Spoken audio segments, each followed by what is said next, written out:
Caros alunos da Universidade de Verão de 2014, bem como aqueles que estiveram connosco em 2013 e aguardarão por esta sessão de encerramento para receberem os comprovativos da sua boa prestação na Universidade do ano passado.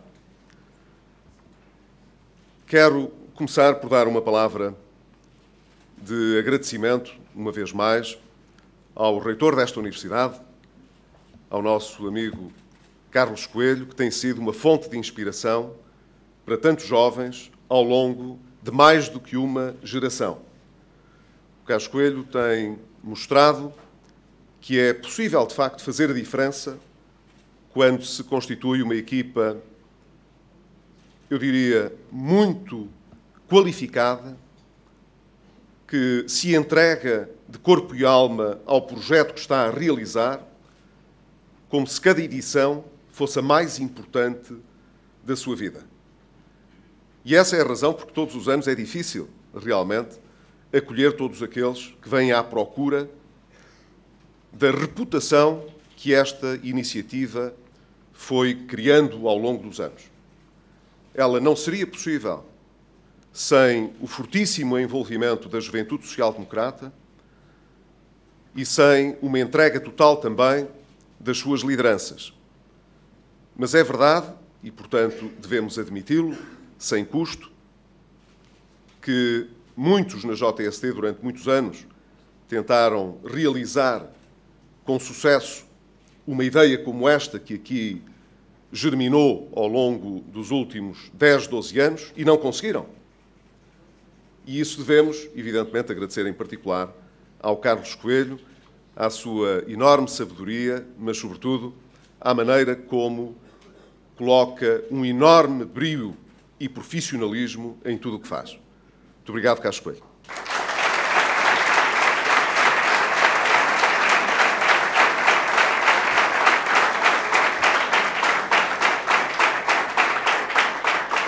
No que respeita ao Hugo, ainda é cedo para estar a assinalar palavras de despedida, porque isso faz-se no Congresso da JSD, que há de ter lugar, e eu lá estarei, como é habitual. Cá aguardo o convite para participar na sessão de encerramento. Mas, evidentemente, não deixarei de responder a alguns dos pedidos e desafios que o Presidente da JSD fez agora na sua intervenção. Mas quero, sobretudo, nesta ocasião, aproveitar para vos dizer que foi com uma sensação de dever cumprido que olhei para a forma como conseguimos concluir o Programa de Assistência Económica e Financeira em Portugal em junho deste ano. Para muitos foi uma coisa que já passou como se tivesse acontecido há vários anos. Ainda há menos de um ano havia quem vaticinasse que nós não conseguiríamos fugir a um segundo programa, a um segundo resgate, com taxas de juro a 10 anos a mais de 7%, e que seguramente não estaria no nosso horizonte poder sequer negociar um programa cautelar. E durante uns meses,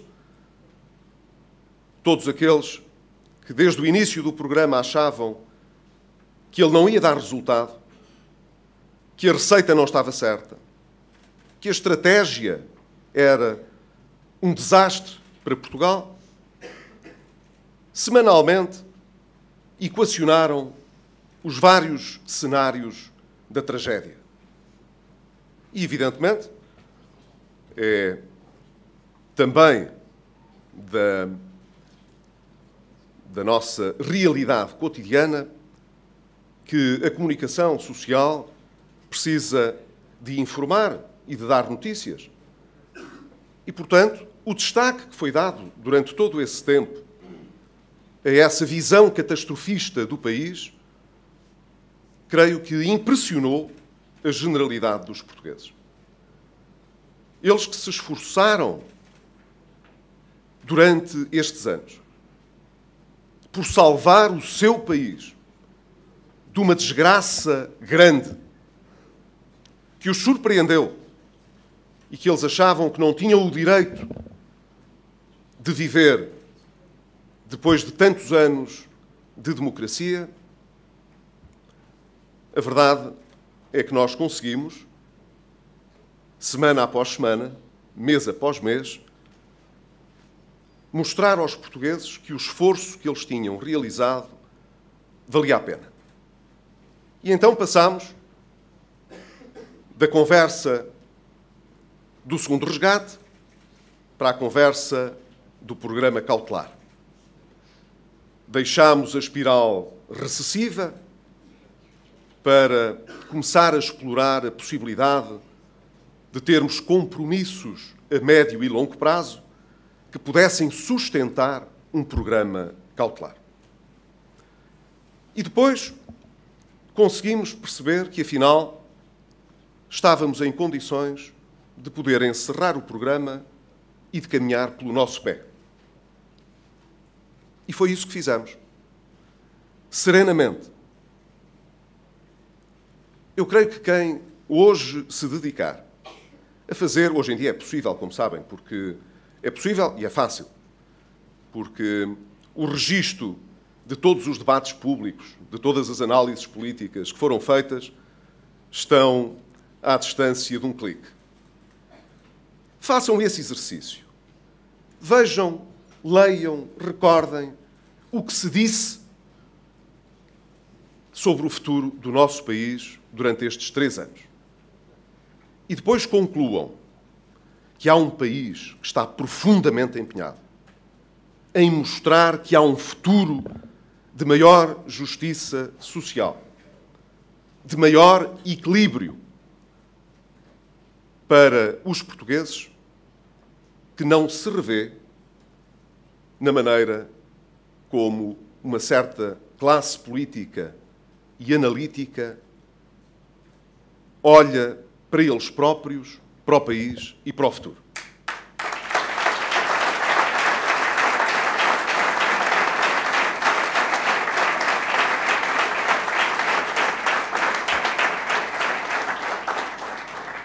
Não pensem que foram só os partidos políticos, as forças partidárias, que, de forma míope, não quiseram ver que era possível encerrar esta página da nossa história.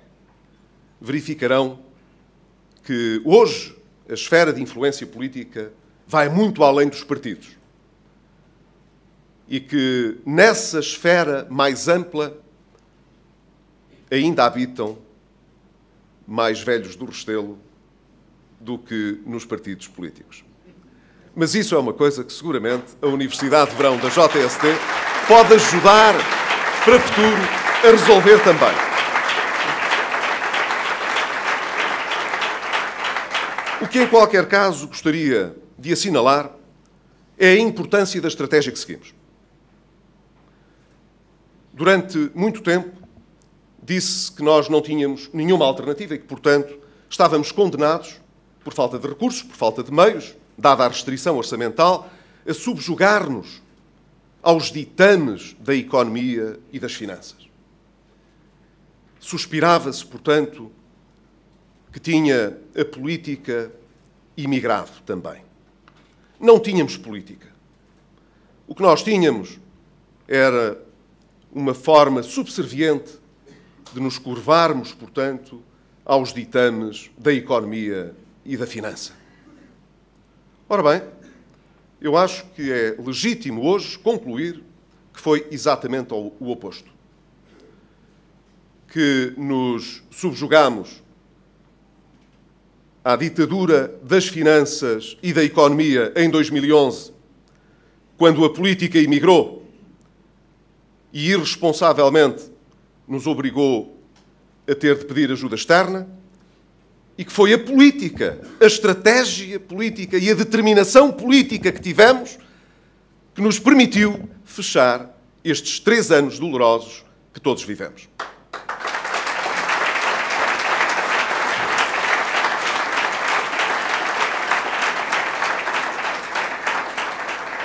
Por isso, na verdade, quando ouço alguns daqueles que se propõem a ser governantes do futuro dizer que o que precisamos é do regresso à política séria, à política pura, apetece-me dizer, isso felizmente foi o que nós tivemos nos últimos anos. O que eles gostariam, talvez, era de regressar à irresponsabilidade que nos conduziu ao desastre e à tragédia de 2011.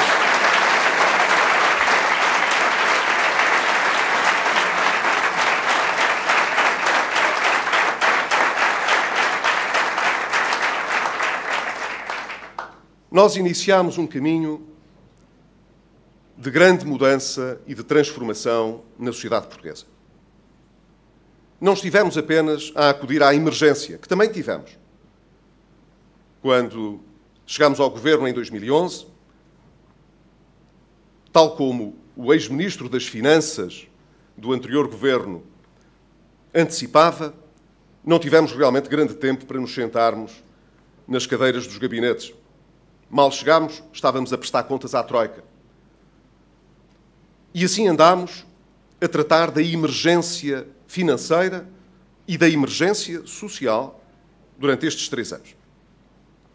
Mas reduzir o programa de assistência económica e financeira à emergência financeira e social é muito curto, é muito pobre. Porque, em bom rigor, o programa esteve muito para além disso. Houve reformas importantes que se iniciaram e que precisam de ser continuadas. O país não é hoje o mesmo que herdámos em 2011. O Estado não é o mesmo,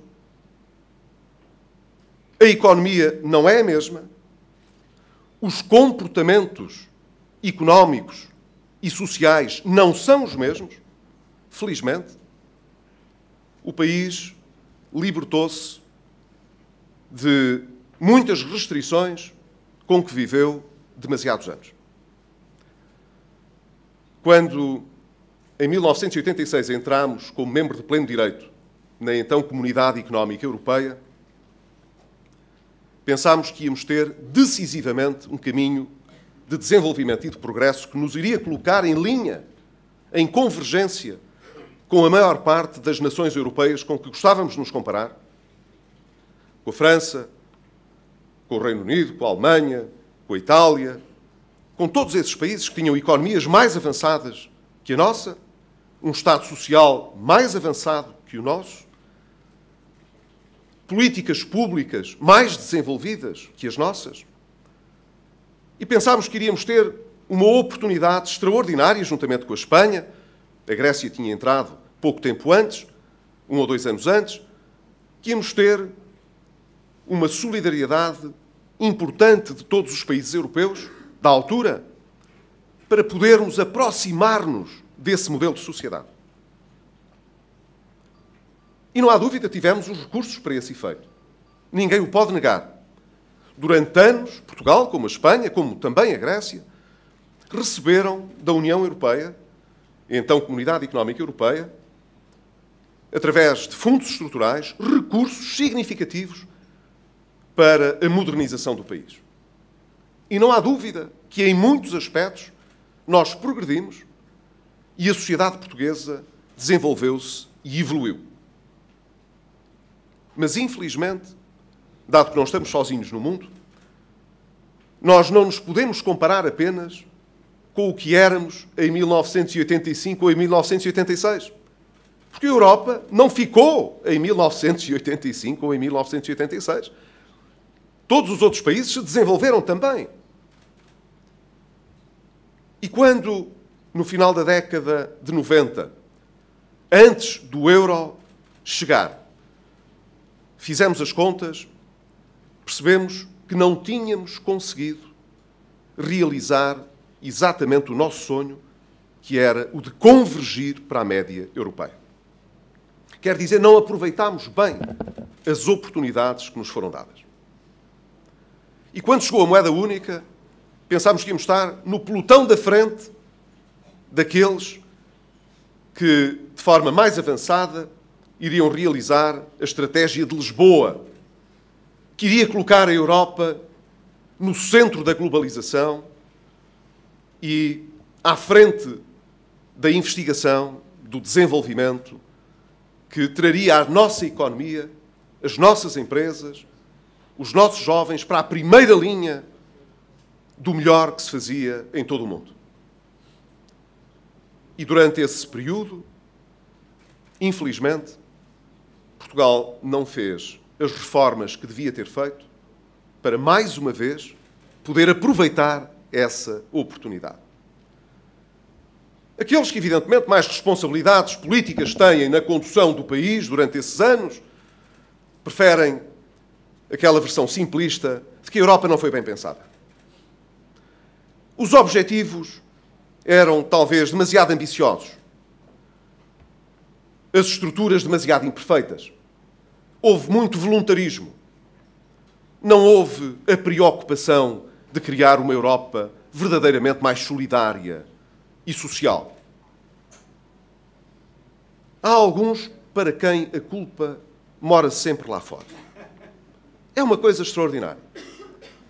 E nós, que reconhecemos que o edifício político europeu é imperfeito e continuará a ser imperfeito, sabemos, no entanto, que está nas nossas mãos também, no nosso quinhãozinho, poder ajudar a melhorar, a aperfeiçoar essa estrutura, esse projeto político importante, que é o projeto europeu, mas não para nos desculparmos daquilo que não fazemos no nosso país, também para justificar o que fazemos cá dentro e aquilo por que lutamos lá fora. Estes anos foram também, para os europeus, anos de muitas dificuldades. E não é certo que o caminho que já foi realizado nos garanta uma recuperação tão forte quanto precisaríamos de ter. Mas agora reparem bem.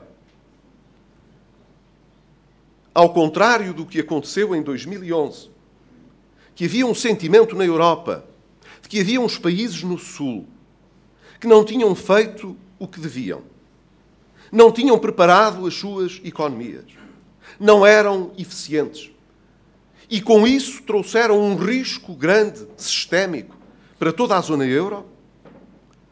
Agora passa-se ao contrário. Agora olha-se para estas economias e diz-se: fizeram as reformas, por isso estão a crescer e vão crescer mais no futuro. E só não vão crescer mais porque aqueles que deviam ter feito as reformas, e depois diz-se, a França, a Itália, estão sempre a pedir mais tempo para evitar fazerem o que é necessário. A verdade é que fazer reformas não é fácil para ninguém. E, portanto, o que eu pretendo aqui dizer não é que agora temos outro bode expiatório, que é a França ou a Itália ou qualquer outro país. O que quero dizer é que hoje fica claro que valemos mais em conjunto do que em separado e se todos realizarmos um esforço importante, olhando para as reformas importantes ao nível económico e social, isso nos dá a todos uma perspectiva muito melhor de crescimento sustentável, de emprego sustentável, de criação de riqueza e, portanto, de um futuro na globalização mais de acordo com aquilo que são as nossas expectativas, o que investimos na formação dos nossos jovens e o que investimos, solidariamente, a cuidar dos mais velhos. O programa que temos à nossa frente, portanto, é um programa ambicioso. Nem Portugal fez já as reformas todas que eram necessárias, nem os países mais sistémicos hoje na Europa apresentaram ainda uma visão suficientemente ambiciosa para as reformas que todos precisamos que a Europa realize. Dir-se-á, se não está nas nossas mãos resolver o que se passa nestes países, porque não nos havemos de focar simplesmente no nosso pequeno mundo. Pela simples razão de que que o nosso pequeno mundo pode ser muito maior se atuarmos em conjunto.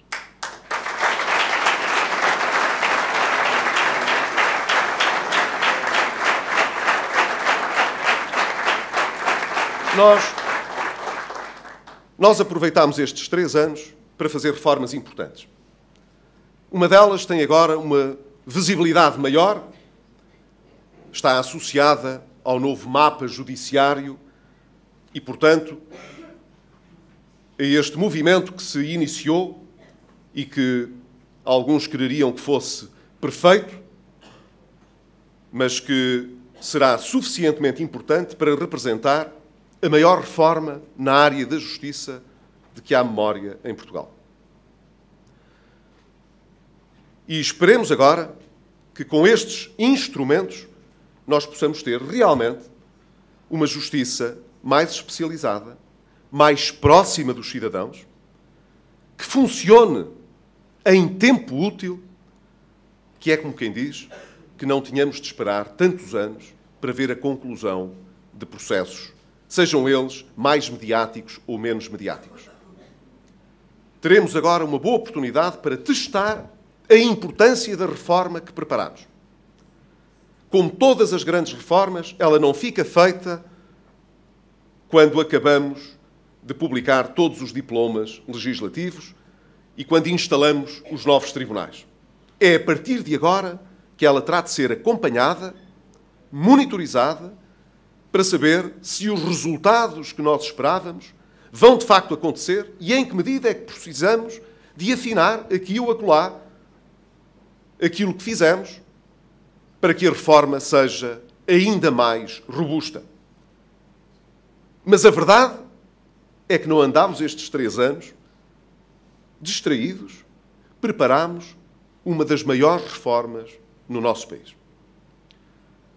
Na saúde, nós fizemos pelo menos 3 coisas muito importantes. Pagámos as dívidas. E para esse efeito, podemos demonstrar, nunca o Estado gastou tanto dinheiro na saúde.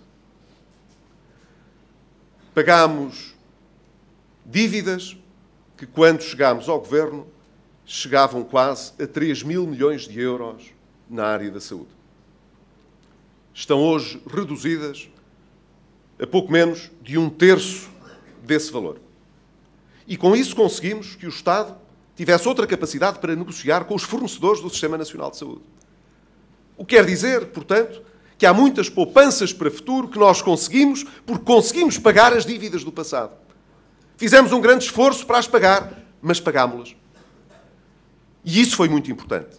Em segundo lugar, conseguimos colocar os equipamentos públicos a funcionar de uma forma ainda melhor, apesar de termos menos recursos para a despesa corrente.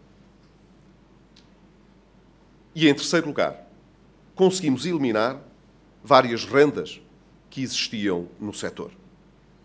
E essa foi a razão porque hoje conseguimos, sobretudo aqueles que são doentes crónicos, pessoas mais idosas, mas a população, de um modo geral, aceder a medicamentos a um preço muito mais baixo, em alguns casos, incomparavelmente mais baixo. E hoje a cota de genéricos que é utilizada é muito maior do que era antes.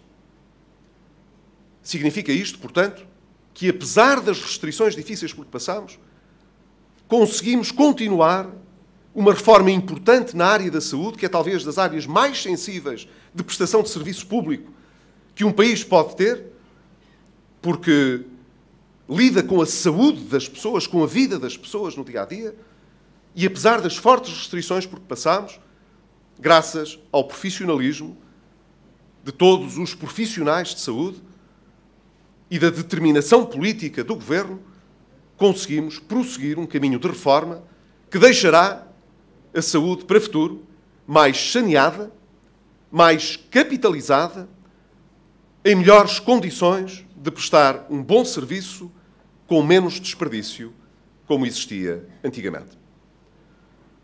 Na educação conseguimos apostar mais naquilo que era o pior desempenho, que era a matemática e o português. Veremos daqui a uns anos, porque muitas vezes é preciso aguardar alguns anos para ver estes resultados, se este enfoque nestas disciplinas matriciais produziu o resultado que desejávamos. Mas não há dúvida de que nós hoje temos, no alargamento da escolaridade obrigatória até ao 12º ano, a possibilidade de fazer uma melhor preparação ainda para os jovens portugueses. Conseguimos que essa formação seja reforçada nas áreas que eram mais importantes e que estavam mais enfraquecidas, e conseguimos isso ao mesmo tempo que reduzimos consideravelmente os custos de estrutura. Como é que o fizemos? Simplesmente procurando que aqueles que estavam no sistema educativo e não davam aulas pudessem passar a dar aulas. E com isso o Estado conseguiu, evidentemente, dispensar muitos outros de que já não necessitava. Dirão, bem, mas isso é péssimo porque nós temos necessidades educativas muito grandes e, portanto, devíamos empregar todos os professores que fosse necessário para que o sistema fosse ainda mais alargado. A verdade é que durante muitos anos a nossa população diminuiu, mas aumentou o número daqueles que estavam no sistema educativo na área da docência. E isso é um contrassenso. Nós sabemos que as pessoas devem ser respeitadas, mas a obrigação do Estado não é garantir emprego público. Se o Estado hoje consegue escolher os melhores para a docência e consegue, com aqueles que estão no quadro e com aqueles que contrata, preencher as suas necessidades, então não há necessidade de estarmos a fazer um sobreesforço fiscal para ter mais gente do que aquela que é necessária. E é só disto que estamos a falar. Conseguimos, portanto, na área da educação, de uma forma que não é simpática, racionalizar o número de efetivos, apostar na qualidade do produto educativo e, ao mesmo tempo, alargar a frequência do ensino obrigatório a mais jovens até ao 12º ano. O que precisamos a seguir de fazer é duas coisas. Primeiro, que um número cada vez maior de jovens possa chegar ao ensino superior e, em segundo lugar, que aqueles que querem mais diretamente procurar uma resposta no mercado de trabalho tenham verdadeiras oportunidades para o poder fazer. Iniciámos já aquilo a que chamamos uma forte aposta na formação dual. Quer dizer, na formação que é realizada entre a escola e a empresa. Há países na Europa, como é o caso da Alemanha, é o caso da Áustria também, que assumem para os seus jovens que, quando eles acabam de estudar, têm sempre uma oportunidade de estágio ou de emprego. Não como antigamente um emprego para a vida toda, porque isso já não existe para ninguém. Mas uma oportunidade de emprego. Nós temos de conseguir fazer o mesmo em Portugal. Julgo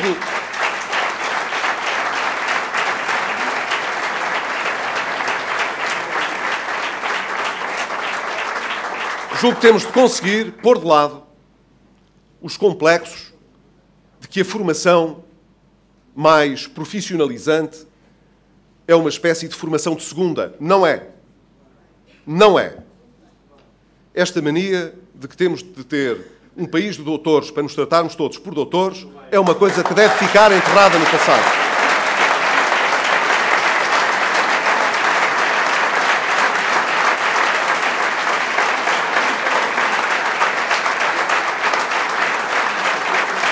O que nós devemos ter é um sistema aberto que permita àqueles que querem, em qualquer altura, prosseguir os seus estudos, ter formação superior e universitária, o possam fazer. Mas isso é diferente de, a pretexto do ensino elitista, evitar que muitos milhares de jovens possam escolher trabalhar em melhores condições e com melhores rendimentos do que hoje conseguem. Julgo que é chegada a altura não apenas do Estado fazer esse grande esforço, mas também dos empresários portugueses, das empresas portuguesas, dos sindicatos em Portugal, se comprometerem a iniciar um programa ambicioso que garanta que todos os jovens possam aceder a esta via mais profissionalizante, se assim o desejarem, e que todos, mas todos, possam ter, no final da sua formação, um estágio e um emprego garantido nas empresas portuguesas, ainda que seja um primeiro emprego que lhes dê a possibilidade de ter um contacto com a economia real, com o mundo do trabalho e que lhes dê currículo para depois poderem prosseguir a sua vida profissional com outro horizonte e outra liberdade.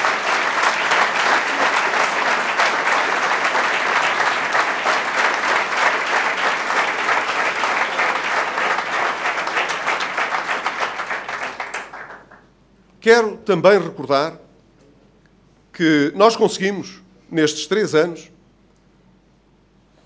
de certa maneira, desfazer vários problemas importantes que herdámos. Um deles foi com as parcerias público-privadas, em particular no setor rodoviário.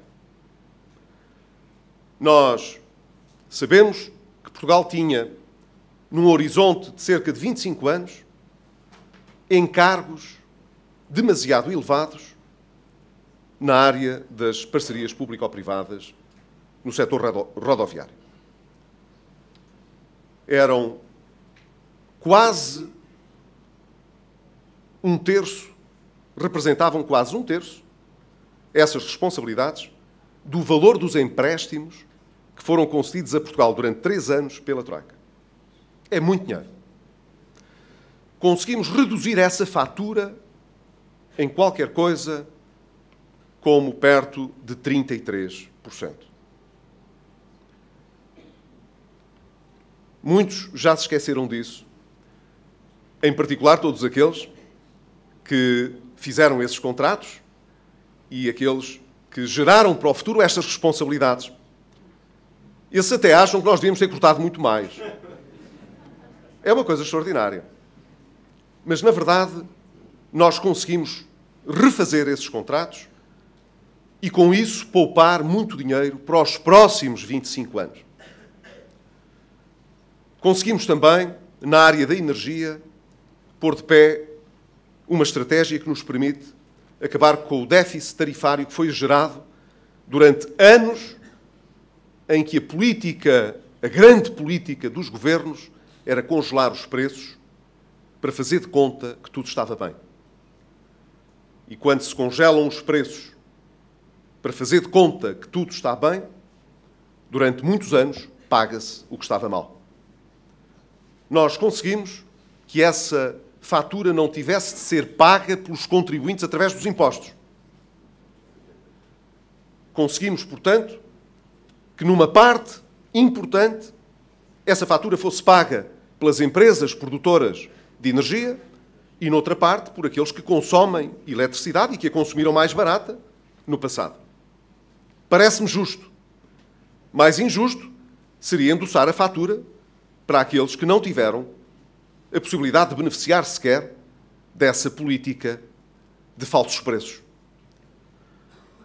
Nós conseguimos, portanto, nestes anos, reforçar a regulação em Portugal, criar uma economia mais competitiva e libertar a nossa economia e o Estado de rendas que nos pesavam e iriam continuar a pesar durante muitos anos. Mas, evidentemente, o que temos à nossa frente, não só daqui até às eleições, mas a seguir a essas eleições, é ainda muito ambicioso. Nós queremos levar por diante este processo de reforma do Estado. Ele não está concluído. Há muito ainda por fazer. Nós esperamos que os próximos anos possam ser anos de maior agilidade para os nossos empresários, para os nossos empreendedores, que não tenham de defrontar sempre o Estado como se fosse uma carga de trabalhos. Muitos dos investidores externos acabam por desistir de Portugal, por esperarem demasiado tempo que nós decidamos se sim ou não os seus projetos podem ser executados. Ora, nós temos de pôr o Estado a funcionar melhor. Não é só a gastar menos, é a funcionar melhor. E isso, evidentemente, não se faz de um dia para o outro. Mas essa reforma administrativa deve prosseguir.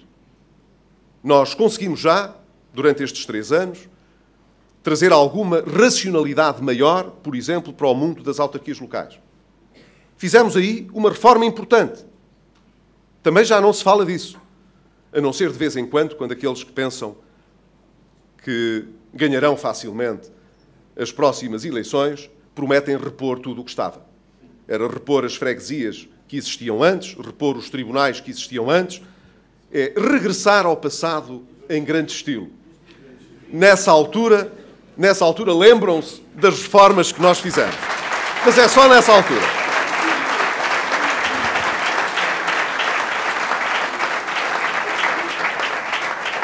Nós conseguimos que existisse uma racionalidade maior no mundo das autarquias, não apenas porque permitimos a agregação de freguesias, o que nos permitiu ter hoje cerca de menos de 1/4 de executivos que existiam nas últimas eleições, mas conseguimos também que, ao nível do setor empresarial local, houvesse uma maior racionalização.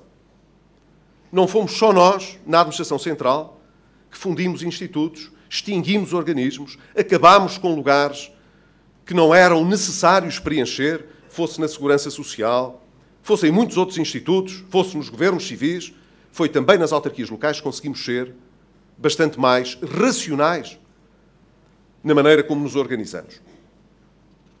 Mas agora precisamos de levar esta reforma ao nível da Administração Central mais longe.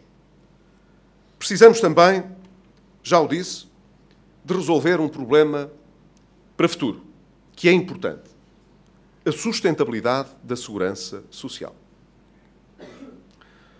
O Governo, ao longo destes anos, procurou responder de uma forma bastante ampla a um problema complexo. Fizemos a convergência das pensões da Caixa Geral de Aposentações para o Regime Geral da Segurança Social para o futuro. Procurámos fazê-lo também no presente, mas a jurisdição constitucional não o permitiu. Mas fizemos-lo para o futuro. Conseguimos aumentar a idade da reforma. Porquê? Porque, evidentemente, o sistema de segurança social disponibiliza hoje mais possibilidades para aqueles que podem trabalhar até mais tarde. E também porque aqueles que, vivendo até mais tarde, fizeram descontos até à idade da reforma, não terão descontado o suficiente para que o sistema possa estar equilibrado no futuro. E por isso aumentamos a idade da reforma.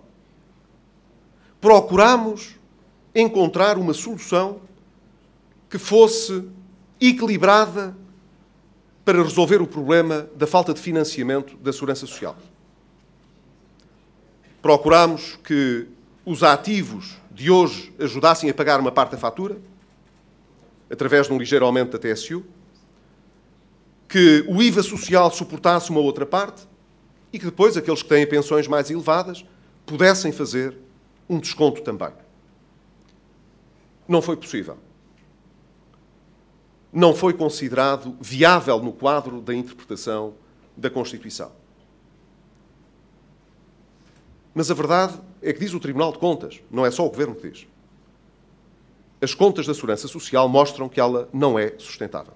E se não é sustentável, isso significa que dentro de alguns anos nós não estaremos em condições de pagar as pensões dos pensionistas. A não ser que transfiramos esse dinheiro dos impostos, da receita do Estado, do orçamento do Estado, para a Segurança Social. Quer dizer que coloquemos toda a sociedade a pagar ainda mais um esforço fiscal adicional para suportar essas pensões. Eu julgo que isto não é justo. Não é justo que seja assim. E, portanto, temos de responder ao problema. Nós procuramos responder ao problema, não nos escudámos atrás de coisa nenhuma. Mas a verdade é que a solução, as várias soluções que nós pusemos em cima da mesa, não foram consideradas viáveis do ponto de vista constitucional. Em teoria, o Tribunal Constitucional considerou sempre que era possível afetar pensões em pagamento. Mas na prática nunca aceitou nenhuma. Por isso eu dirigi um desafio ao Partido Socialista, no sentido de preparar, em conjunto connosco, essa reforma que possa traduzir um consenso mais alargado na sociedade portuguesa. Pode ser que isso politicamente faça diferença do ponto de vista da interpretação jurídico-constitucional. Talvez faça diferença. É provável que faça diferença. Eu tenho quase a certeza que fará muita diferença. E se faz diferença e isso é importante para o futuro, então só há duas possibilidades. Ou o Partido Socialista desmente o Tribunal de Contas e diz que não há problema nenhum na segurança social e de que isto é uma mania do governo que quer à força resolver problemas que não existem. Ou então, aceitando que temos um problema para resolver, que o possamos resolver em conjunto e antes das eleições, para que ganhe quem ganhar as eleições no dia a seguir, como dizia o Hugo e muito bem, essa reforma possa ser concretizada e talvez admissível à luz da interpretação jurídico-constitucional. Eu acho que isto é essencial. Não é por termos eleições daqui a um ano que eu disse que não tentaria fazer mais nenhuma reforma da segurança social. É porque todas as tentativas que fizemos esbarraram nesta interpretação da Constituição. Então, nada melhor, muito humildemente, do que dizer: deem-nos então uma saída para este problema. Digam-nos como é que ele se pode resolver. E se nós ganharmos, como eu espero que possamos ganhar, que essa reforma siga em frente com o apoio do Partido Socialista.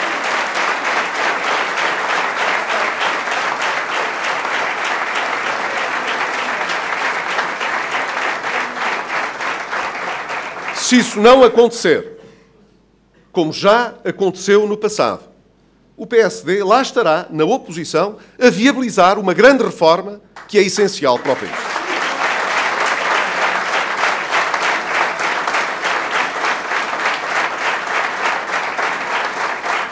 Mas uma vez que vos falei das próximas eleições e do tempo que nos separa daqui até lá, permitam-me que diga muito rapidamente uma observação que se destina a tranquilizar todos quantos inquietos se perguntam se o Governo agora vai mudar de registro por causa das eleições.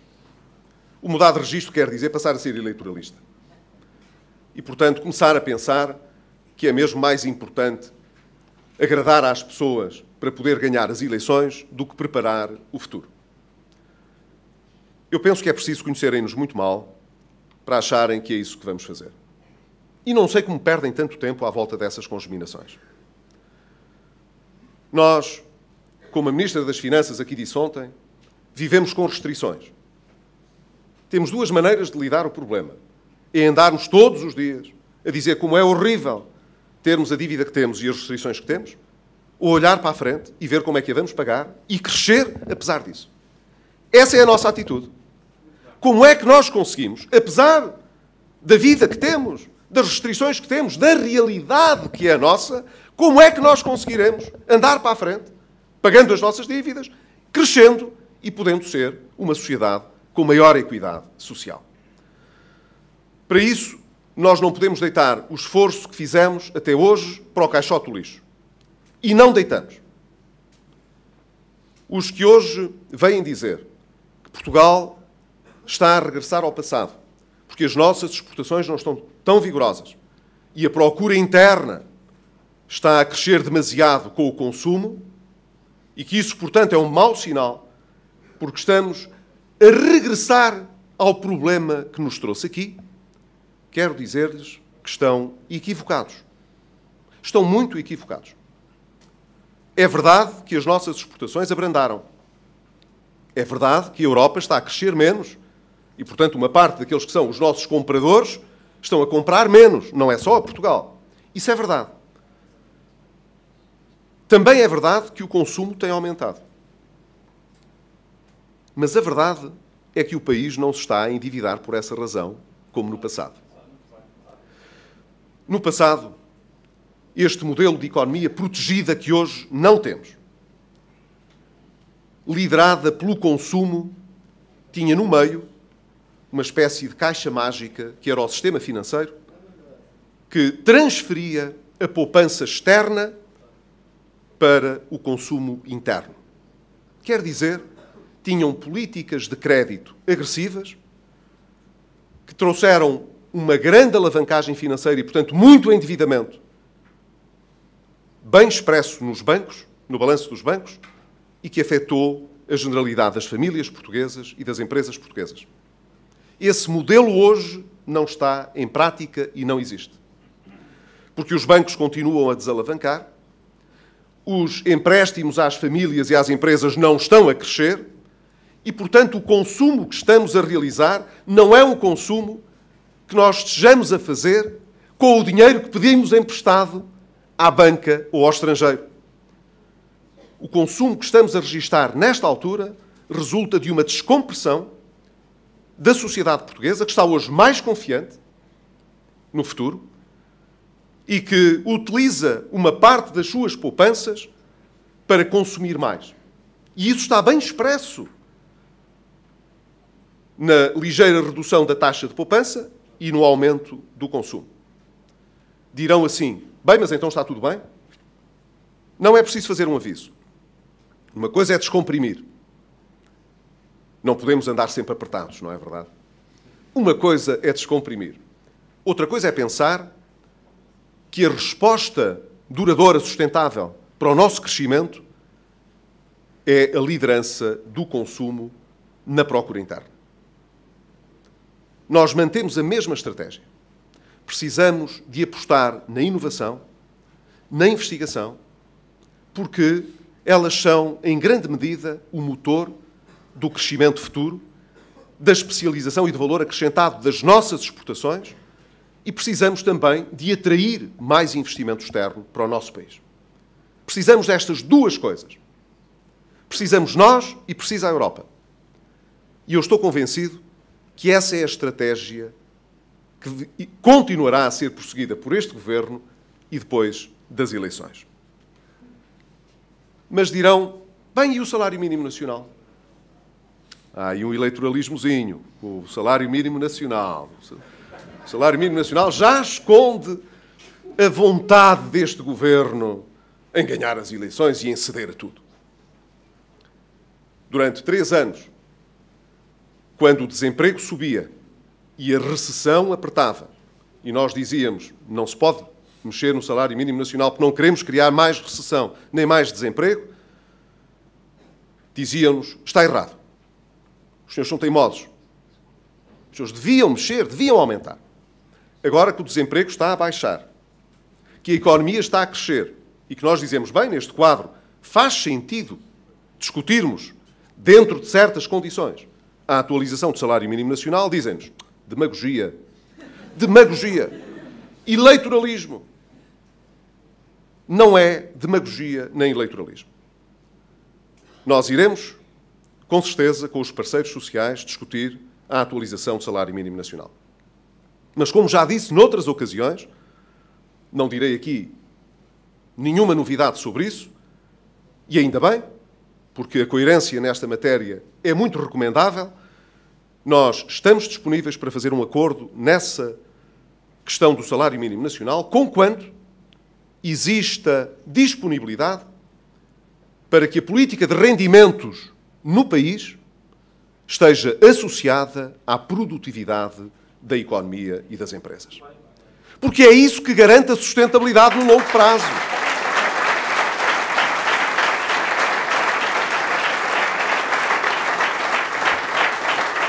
Quero dizer que fico muito satisfeito por saber que nas reflexões que têm ocorrido no âmbito da disputa interna do Partido Socialista, esta visão também já é aceite. É um sinal, julgo eu, encorajador para que nós possamos ter, do lado do Partido Socialista também, uma visão que eu direi equilibrada, que nos permitirá pensar o crescimento da nossa economia com base no bom senso e não na audácia, que representaria pôr em causa todos os ganhos que acumulamos até hoje. Gostaria apenas, para concluir, de fazer uma referência quer à questão da natalidade, quer ao crescimento verde.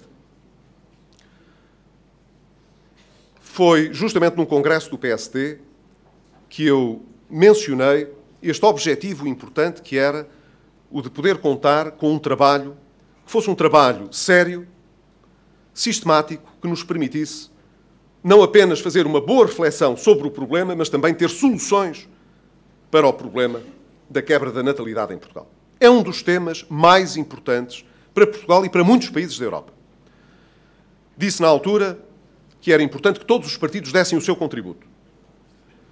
Não tem havido, infelizmente, espaço nos outros partidos para grandes reflexões nesta matéria. E, evidentemente, o Governo não ficará eternamente à espera. Nós não poderemos deixar de esperar que o Governo tome iniciativas nessa matéria.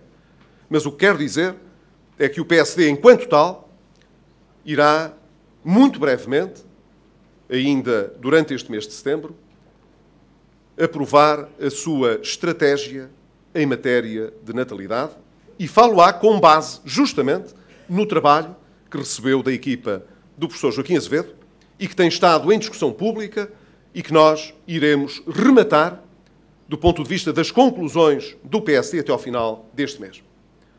Espero, em qualquer caso, que não confundam uma política de natalidade com uma política fiscal.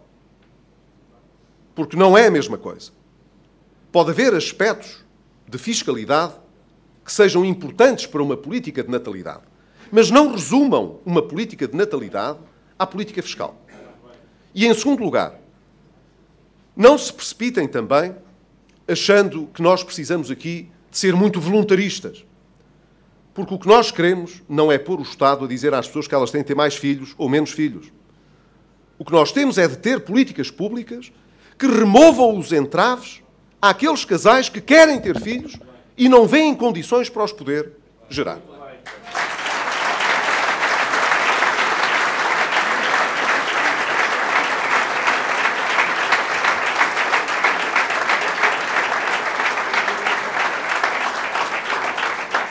O Hugo, que está a sair da JSD, já deu o pontapé de saída. Ainda sem política nenhuma, já contribuiu para que a nossa natalidade não regredisse tanto. Claro, ainda tem muito que fazer.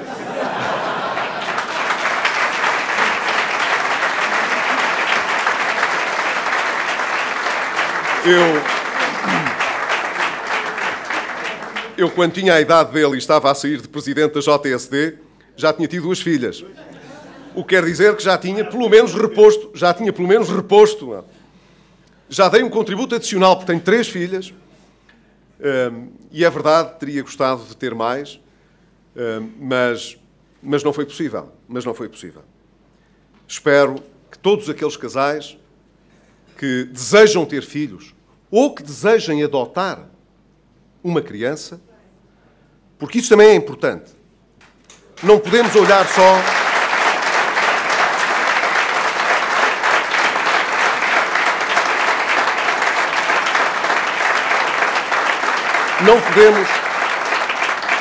Não podemos olhar só para o déficit demográfico, temos também de olhar para as muitas crianças que não têm uma família e que muitas vezes ou estão à guarda do Estado ou simplesmente desamparadas.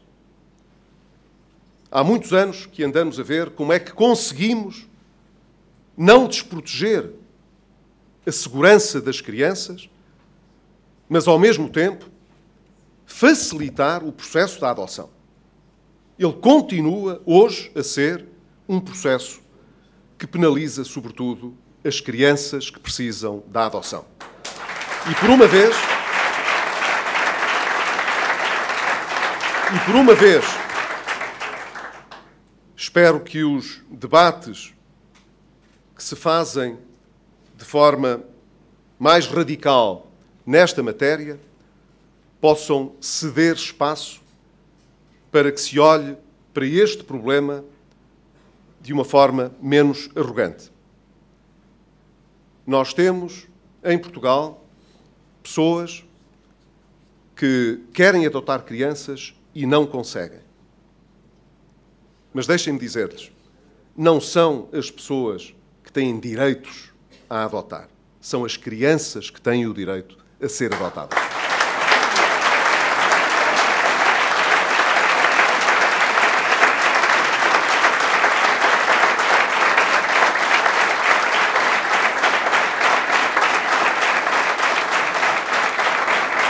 Uma palavra, então, sobre o crescimento verde, porque o Presidente da JSE fez aqui essa referência, e ela é uma referência muito importante. Recordo-vos que, justamente há um ano, quando tive a ocasião de fazer uma remodelação no Governo, criei o lugar de Ministro do Ambiente e da Energia e o Ministério do Ambiente e da Energia. O PSD tem tido realmente uma história grande neste domínio, e muitas caras, muitos rostos que simbolizaram, ao longo de muitos anos, políticas importantes em defesa do ambiente e, portanto, de um crescimento sustentável. Tenho a certeza que o atual Governo, com o engenheiro Jorge Moreira da Silva, conseguirá fazer jus a essa reputação e espero que muito proximamente o Governo possa aprovar a sua estratégia para o crescimento verde, que incluirá também a fiscalidade verde. E como o Hugo também aqui referiu, essa fiscalidade verde não pode ser vista de forma desinserida de toda a política fiscal. Porque o nosso objetivo não é trazer mais encargos para as empresas e para as pessoas, é distribuir de forma diferente esses encargos, de forma a promover as soluções que são sustentáveis. Claro que essa substituição, essa recomposição, não pode ser feita de forma muito desfasada no tempo, porque senão, na prática, ela representaria um aumento de impostos hoje contra um alívio fiscal no futuro. Nós temos de fazer essa recomposição dentro do tempo que estamos a viver. Mas eu estou convencido que temos boas possibilidades de dar aí um passo importante para ter um crescimento mais sustentável. Termino fazendo um apelo à JSD. Eu acho que é muito apropriado, porque não só tiveram aqui, durante esta semana, um trabalho muito importante a pensar no futuro, como me parece que esse trabalho não pode ficar simplesmente a aguardar que cada um de vós se sinta impelido para realizar um bocadinho daquilo que pensou na atividade que vai desenvolver.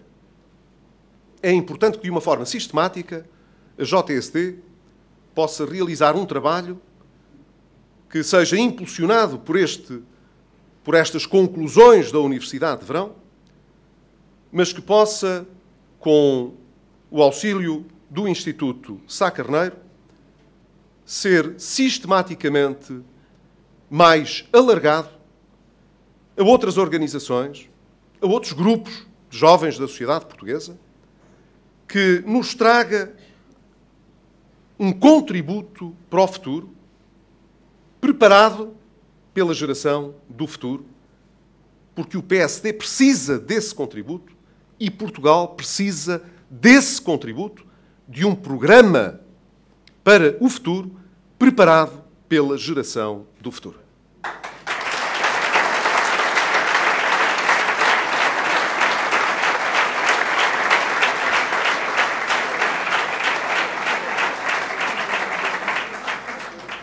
Nós preparamos sempre o futuro com muita antecedência.